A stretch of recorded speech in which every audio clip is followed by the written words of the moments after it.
tous et donc bienvenue à cette journée annuelle maladie rare du foie qui se prolonge donc avec différents enregistrements vidéo puisque nous avons dû raccourcir notre format de journée dû aux contraintes sanitaires. Donc là, je vais vous présenter le bilan 2020 de la filière fil-foie. Alors, on va commencer par une présentation de l'équipe d'animation.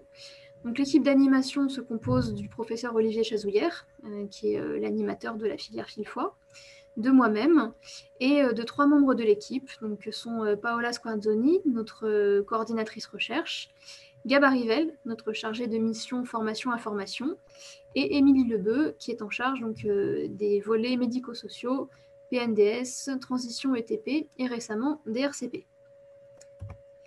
Cette équipe d'animation, donc c'est l'équipe opérationnelle de fil-foie, se complète d'ArcTech qui sont localisés en région et qui sont là pour aider nos centres de compétences notamment sur le remplissage BAMARA, par exemple, et également pour la participation à différentes études cliniques. Donc, je ne vais pas revenir en détail dessus, mais en 2020, on a procédé à une mutualisation de notre réseau fil-foie avec la filière G2M. Et donc, tous les centres là qui disparaissent de la carte et qui réapparaissent en bleu sont maintenant sous la houlette, on va dire, dans le périmètre d'ArcTech G2M. Donc, vous découvrez ici Amina Assaini, Eloi Nchouti et Astrid Agnès, donc, qui complètent le réseau existant de fil-foie, qui est composé d'Amina Malek, Mounira Zerghini, Thierry Poumarou et Emma Brochard. Sachant qu'on a donc une présentation dédiée à la mutualisation fil-foie G2M que vous retrouverez parmi les replays de la journée. Alors, fil-foie, donc, ce n'est pas qu'une équipe opérationnelle, bien évidemment. fil-foie, c'est une filière qui est composée de centres de référence, centres de compétences, de sociétés savantes, parmi lesquelles on trouve la FEF notamment, qui est un partenaire majeur de fil-foie, de laboratoires de recherche et de 4 associations de patients, que sont Albi, l'AMFE, l'AMVF et la DAT, et qui sont chacune rattachées à un centre de référence. Donc ces acteurs constituent vraiment la filière fil-foie, et la filière gravite également dans un monde maladie rare, qui est composé de partenaires. Donc ces partenaires, évidemment, il y a les patients. En premier lieu, c'est pour eux que la filière existe. C'est pour eux que le plan national maladie rare est déployé. Et puis, on a d'autres acteurs. Donc, on a au niveau européen des réseaux similaires à ceux des filières qui se sont mis en place. Donc, on travaille avec eux. On travaille avec des partenaires associatifs, donc la plateforme Maladie Rare, notamment l'Alliance Maladie Rare, la Fondation Maladie Rare, avec des structures institutionnelles que sont les ARS, la HAS, la CNAM, différentes structures, avec tout ce qui est médecine de ville également, structures de ville, les médecins libéraux.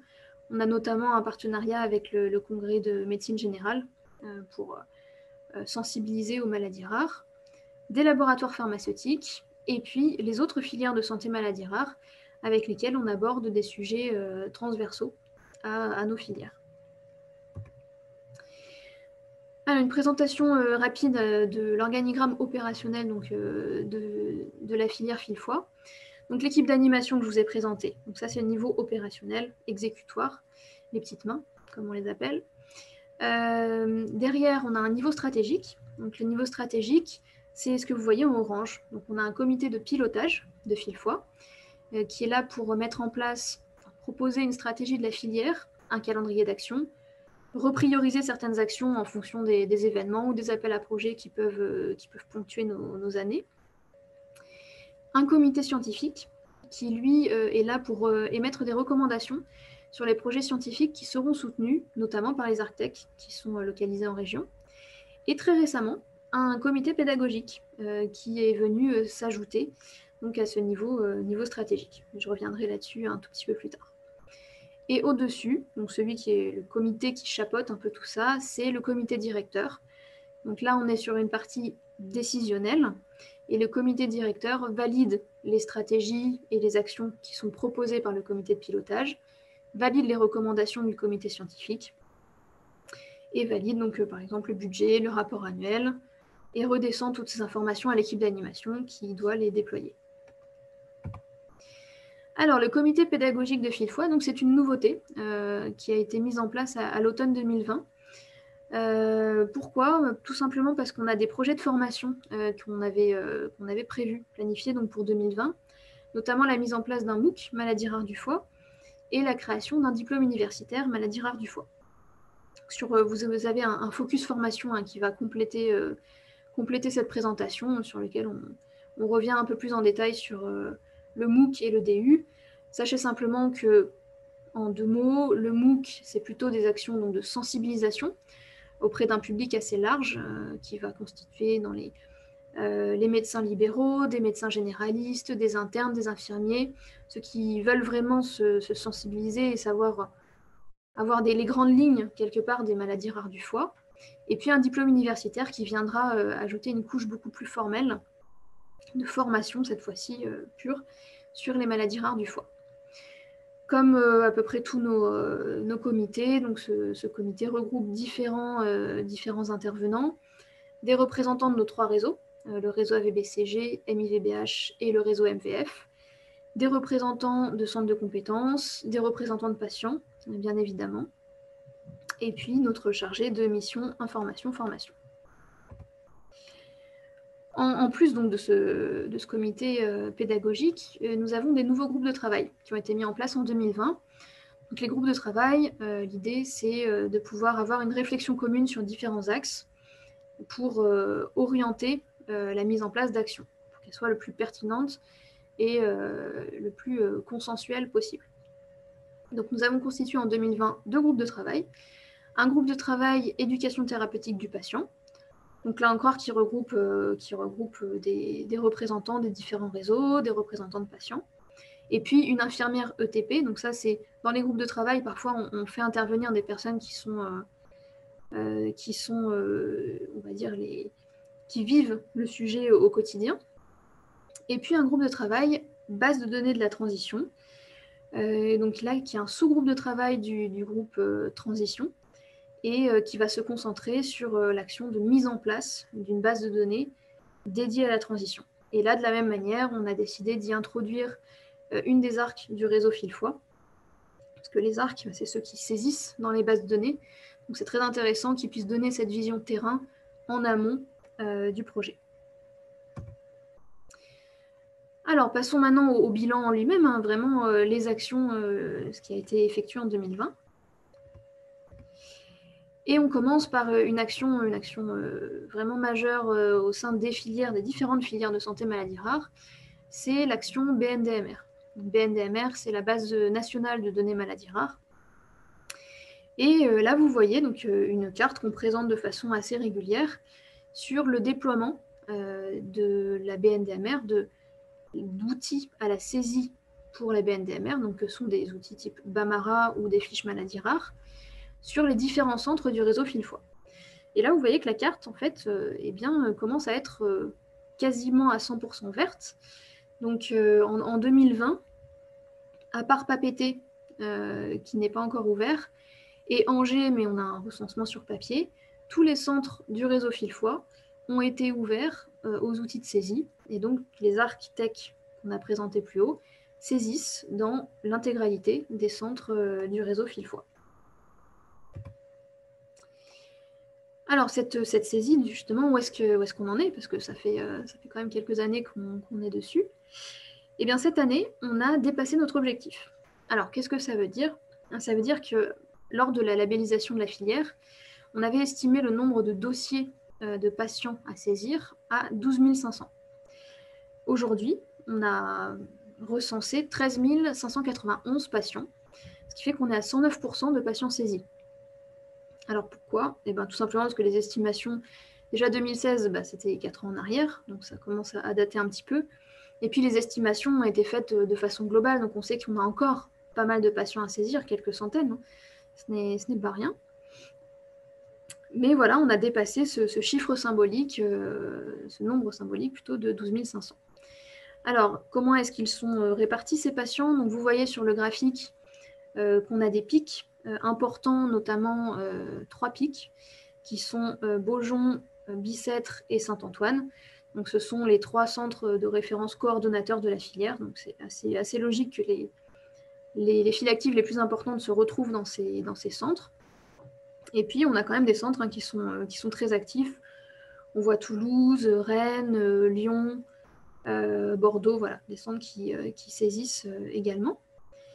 Et la répartition des patients, donc elle est de 2481 patients pour le réseau atrésie des voies biliaires et cholestase génétique, 7330 pour le réseau maladies inflammatoires des voies biliaires et hépatite auto-immune, et 3780 patients pour le réseau maladies vasculaires du foie. On va rentrer un petit peu plus en détail dans ces chiffres. Donc là, on vous a mis en exergue en fait les maladies qui étaient les plus représentées par réseau, en termes de nombre de patients. De façon assez logique, pour le réseau atrésie des voies biliaires, c'est l'atrésie des voies biliaires qui est majoritaire. On retrouve aussi des cholestases intrahépatiques progressives familiales et du déficit en alpha-antitrypsine. Donc ça, c'est vraiment les maladies qui ont les moins rares de nos maladies rares pour le réseau AVBCG. De la même manière, donc, pour le réseau maladies inflammatoires des voies biliaires et hépatite auto-immune. Donc la maladie la plus représentée, c'est l'hépatite auto-immune, avec 2772 patients. Et ensuite, talonnée par la CBP et les cholangites sclérosantes, avec respectivement 1750 patients et 1350 patients. Et puis pour le réseau maladies vasculaires du foie, la maladie la plus représentée, c'est la thrombose veineuse portale et la thrombose portale primitive, donc qui sont à 2012 patients. Puis on a aussi beaucoup de maladies vasculaires porto-sinusoïdales et les syndromes de Budd-Chiari qui sont fortement représentés. On plonge encore un petit peu dans ces chiffres-là, donc c'est toujours les mêmes chiffres, hein, mais répartis différemment. Et là, donc assez récemment, on a mis ce tableau en place pour voir comment étaient répartis les patients par tranche d'âge. Donc c'est un travail qu'on peut faire parce que justement, on a cette vision, comme on a beaucoup saisi dans la base nationale maladies rares, on peut commencer à voir comment les patients se répartissent, notamment par âge. Et on a vu des choses très intéressantes, notamment. Je prends l'exemple de l'atrésie des voies biliaires, donc qui est une maladie essentiellement pédiatrique. On voit qu'en fait, il y a de plus en plus d'adultes qui vivent avec une atrésie des voies biliaires. Donc, qu'est-ce que ça nous indique? C'est pas juste pour faire joli, hein, c'est qu'il y a un travail quand même qui a mené sur le devenir des patients à l'âge adulte dans l'atrésie des voies biliaires. Et puis pour d'autres maladies qui étaient essentiellement adultes, on se rend compte qu'on a quand même des jeunes patients qui sont touchés par ces maladies, et ça pose toute la question de la transition. Donc c'est vraiment des indications fortes sur des actions à mener dans la filière. Alors un autre gros morceau, mais qui est là aussi rattaché à la BNDMR, c'est le projet Errance et impasse diagnostique. Alors ce projet, comme son nom l'indique, en fait, s'attaque à l'errance et à l'impasse diagnostique. Comment? Eh bien, toujours avec ces patients qui ont été saisis dans la base nationale maladies rares. L'idée est de pouvoir identifier un pourcentage de patients qui se trouvent en errance ou en impasse diagnostique. Alors nous, dans la filière fil-foie, pour les patients saisis, on considère plutôt l'impasse diagnostique, et on a estimé à 7% à peu près ces patients, ce qui n'est pas rien.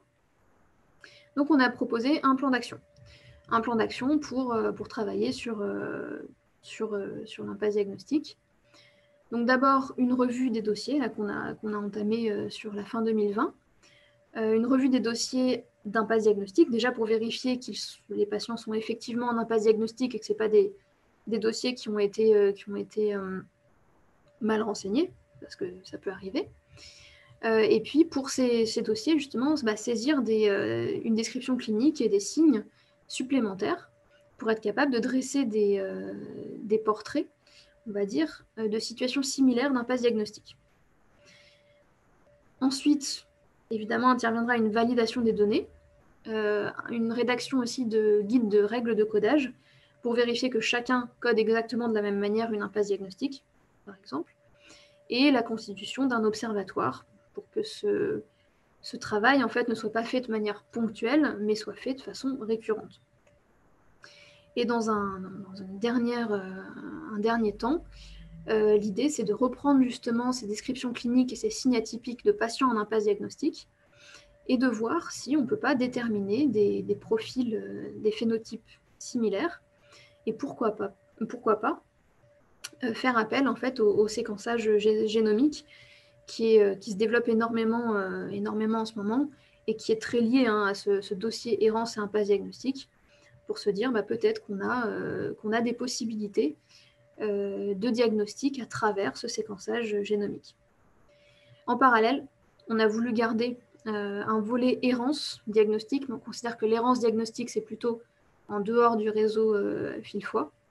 Et là, c'est un projet qui va se dérouler aussi sur plusieurs années et qui va faire intervenir la CNAM notamment pour essayer de voir comment est-ce qu'on peut identifier des patients, donc évidemment pas nominativement, mais identifier des patients qui seraient en errance et pouvoir, à travers, je sais pas, les médecins généralistes, les médecins traitants, les renvoyer vers des centres experts. Alors, les autres actions. Donc là, on sort du champ BNDMR. Donc, on a des actions prises en charge qui ont été menées en 2020 sur l'éducation thérapeutique du patient, d'abord. Donc, je vous parlais du groupe de travail ETP qu'on a monté cette année. On a présenté 5 projets en réponse à l'appel à projet DGOS de 2020. Donc 5 projets essentiellement portés par des centres de compétences. C'est la grande nouveauté. L'appel à projet de l'année précédente était ouvert exclusivement aux centres de référence. Et cette année, les centres de compétences étaient les bienvenus pour présenter des projets ETP. Donc on a soutenu ces centres pour qu'ils puissent monter leur dossier. On attend toujours les réponses. Et on a évidemment avancé en soutenant les projets de 2019, et notamment en transmettant les référentiels de compétences qui avaient été demandés par la DGOS, donc à remettre en 2020. Et tous les centres ont remis leur référentiel. Au niveau de la transition, donc on a dressé un bilan de l'état des lieux national qu'on avait entamé. Et ça nous a permis de dégager différentes actions. Donc là, 2 actions qu'on veut prioriser dans les prochaines années. La première, c'est le besoin d'avoir une base de données de la transition, d'où la constitution du groupe de travail, une base de données de la transition, et de faire en parallèle, donc de dresser un recensement de tous les outils existants au sein de la filière, pour ne pas réinventer en fait différents outils qui seraient peut-être mis en place par tel ou tel centre. Donc voilà, ça c'est nos 2 gros axes de travail sur la transition. Pour les recommandations et les PNDS, donc en 2020, on a travaillé donc, à soutenir à l'aide à la rédaction en fait, des argumentaires scientifiques de PNDS qui sont toujours en cours de rédaction, qui sont la CBP et la HAI. Et puis, on a présenté 6 nouveaux dossiers en réponse à l'appel à projet DGOS 2020, pour lesquels on a reçu une réponse positive pas plus tard que la semaine dernière. Donc, c'est des PNDS qui vont être rédigés sur l'année 2000 et publiés sur l'année 2021. Donc, atrésie des voies biliaires, cholangite sclérosante primitive, maladie vasculaire portosinusoïdale, syndrome d'Alagille, FIG2 et les fistules portosystémiques congénitales. Deuxième aspect, on a travaillé aussi sur les outils.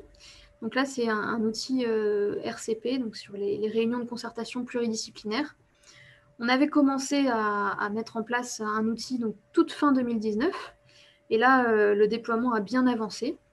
Donc, l'outil ROFIM est déployé pour les RCP du réseau AVBCG. Pour le réseau MVF, on est en train de finaliser les tests et le déploiement de RCP national devrait démarrer le 5 janvier 2021, précisément. On a également fait en sorte que les centres soient équipés de matériel de captation audio efficace. Et c'est quelque chose qu'on va continuer à faire en fonction des déploiements nationaux. Et on a réalisé une page dédiée au RCP sur le site web pour expliquer à tous ceux qui seraient intéressés comment s'inscrire sur l'outil et comment se faire inviter à une RCP. Le projet Impasse Errance Diagnostic, donc je vais pas revenir dessus, on en a parlé. Les cartes urgences. Donc au sein de la filière, on a finalisé et diffusé une nouvelle carte urgence, transplantation hépatique pédiatrique. Et d'ailleurs, sur les cartes urgences de façon globale, on a vraiment une très bonne adoption de la part des médecins. Là, c'est quelque chose qui a très bien pris. Donc on a imprimé plusieurs centaines de cartes supplémentaires qu'on a distribuées à tous nos centres de référence et centres de compétences. On a également été pilote en interfilière sur une enquête, la réalisation d'une enquête, donc là transverse aux 23 filières de santé maladies rares, qu'on devait présenter au Congrès des urgentistes 2020, bon, qui a été annulé, donc qu'on a mis sur les réseaux et qu'on essaiera d'aller présenter en 2021. Et enfin, pour finir sur les actions prises en charge, nous avons réalisé une page web dédiée au PFMG 2025 sur le site Filfoy. Pour le volet recherche, cette fois-ci, donc on continue nos actions de coordination recherche, recensement, veille des appels à projets, soutien réglementaire aux études en cours. Donc ça, c'est vraiment notre activité de fond. Nous avons publié 2 bulletins recherche supplémentaires sur 2020, le numéro 5 et le numéro 6. L'un sur la recherche clinique et l'autre sur la recherche fondamentale et préclinique, donc en juin et décembre 2020. On continue également le soutien aux études cliniques dans la filière, donc ça c'est l'aide des architectes en région, sur les études DEFI Alpha, Report, APIS, Radico-Colpac, et très récemment le registre Covid des foies de la FEF, j'y reviendrai rapidement. Et puis une meilleure visibilité de nos actions recherche sur le site web, avec une refonte de la page dédiée au bulletin recherche et la mise à jour des registres et études cliniques, non seulement celles qui étaient en cours, mais celles qui sont terminées. Un projet, alors plus qu'un projet, une action qui a été très bien reçue dans la filière également. Nous avons réalisé un appel à projet Filfoy d'impulsion à la recherche et avec plusieurs projets de recherche qui ont été lauréats. Et donc je les liste ici, je vous laisserai en prendre connaissance. On a également un article dédié sur le site web. Et voilà, on était très, très contents de pouvoir apporter notre pierre à l'édifice de la recherche dans les maladies rares du foie au sein de notre réseau avec ces 7 projets lauréats. Et enfin, alors, on travaille toujours avec Orphanet.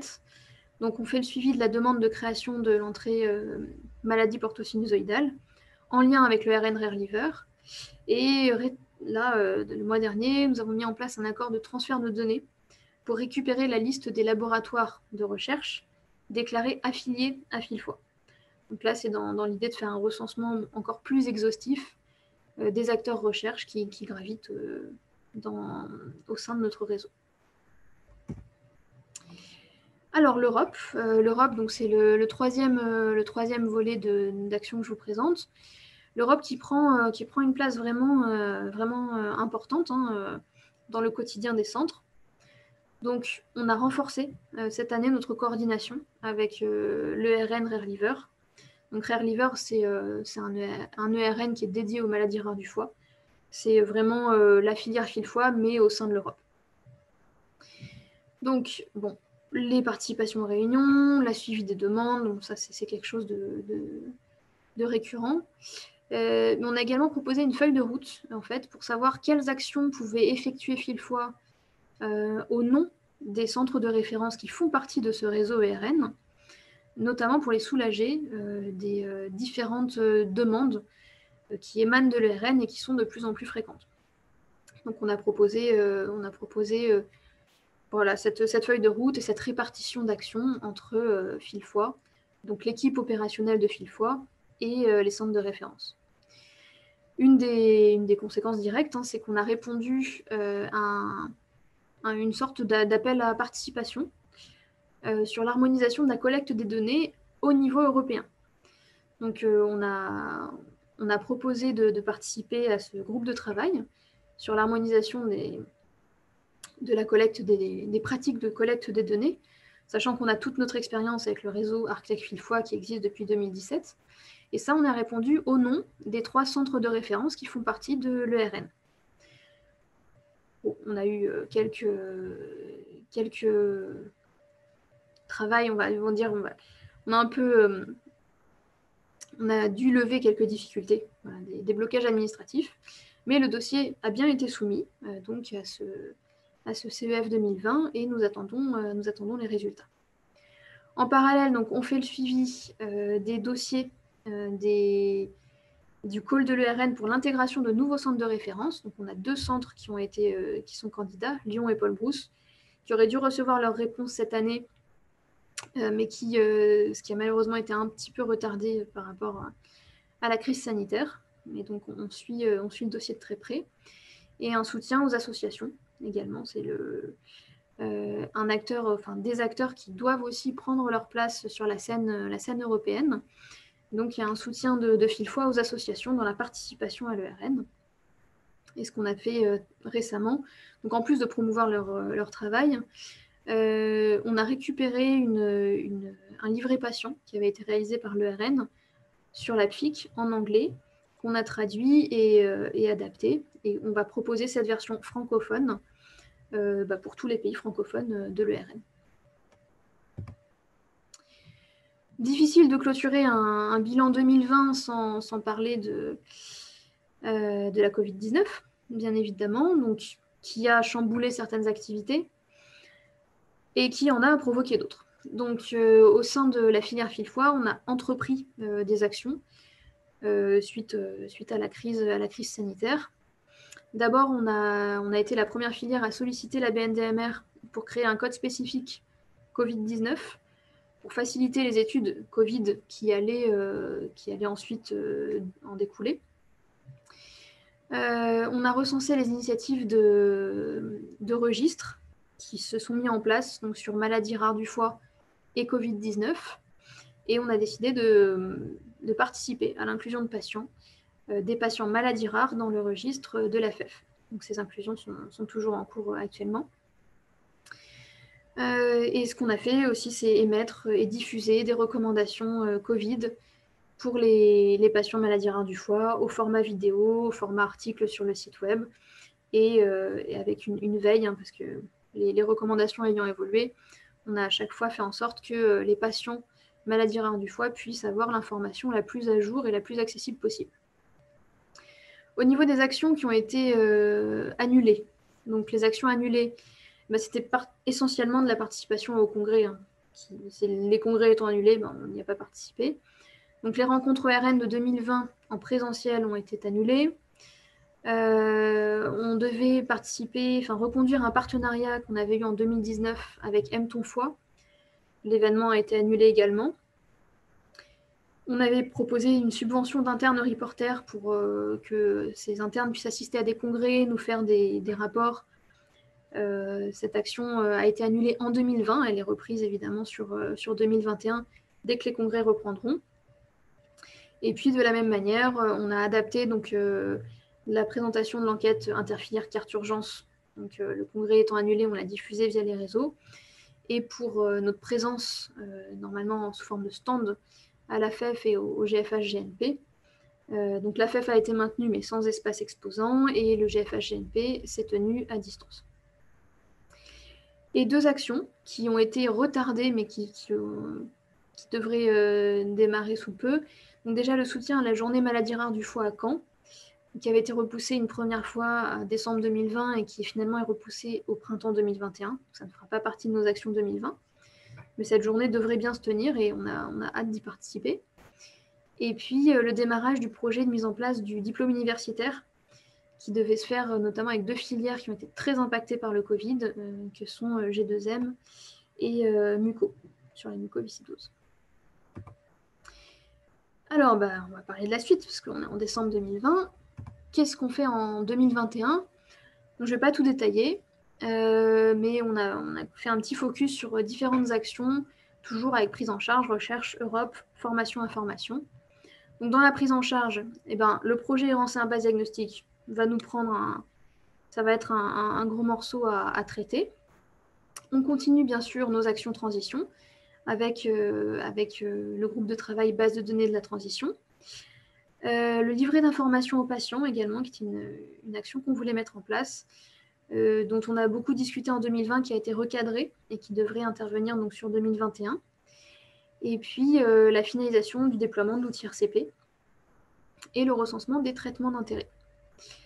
Au niveau de la recherche, donc tout ce qu'on fait habituellement, le bulletin recherche, la coordination recherche, la mise en place de la base de données transition, et en action majeure sur 2021, on souhaiterait mettre en place une journée fil-fois qui est dédiée à la recherche.